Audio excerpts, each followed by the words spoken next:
mag-subscribe at click ang ating bell button para sa mga bagong upload natin. So marami naman po talaga sa inyo na nangangailangan po ng face shield.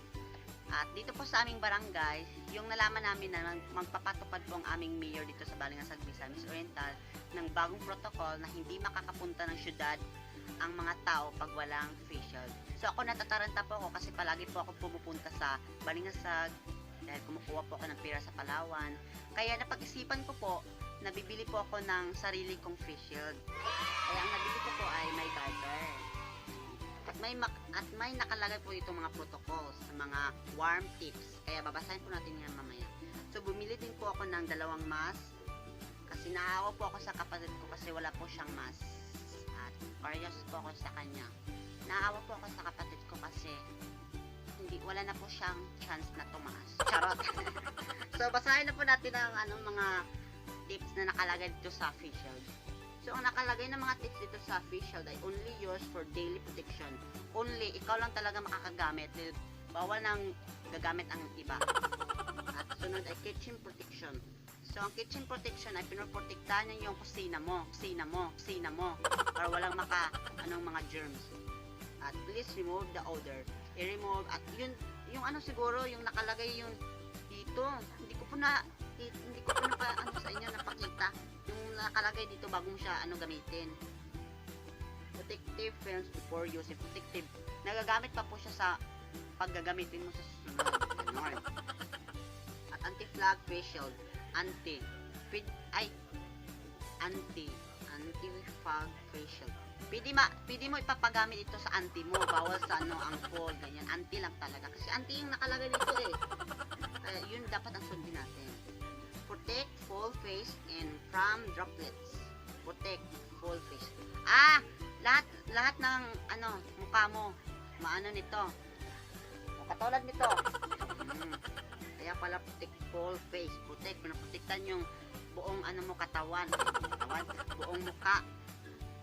Saliva splash oil dose. Ano daw? Kung alam niyo po yung sinabi ko, huwag niyo pong intindihin, ikakato po yun. Joke lang. Good, delective, and lightweight. Wait. Hindi ko po din po yun alam. Hindi ko po nasabi sa inyo, ang bobo ko po sa English, tangina.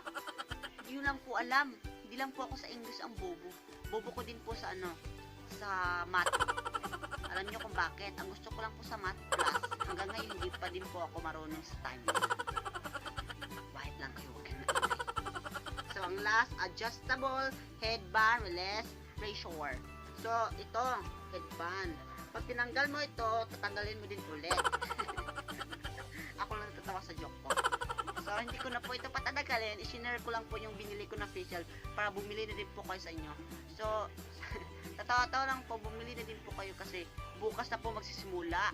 August 5, 2020. Nakakatakot na kasi malay mo, sa next day na naman, may bago na namang ipapatupad.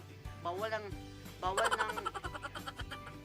pumunta sa syudad pag walang pera. Tangina, nagagalit talaga ako yung sa mga taong pumunta sa syudad tas walang dalang pera. Tas ang sinasabi nila sa sinasakyan nila, Uncle, pwede, mamaya na po ako magbayad kasi kukuha po ako ng pera sa Palawan. Ganyan talaga palaging nirarason ng mga ibang tao dyan. Nagagalit talaga ako dyan. So, yun po. Ito po yung mga video ko. So, isubukan daw natin ito.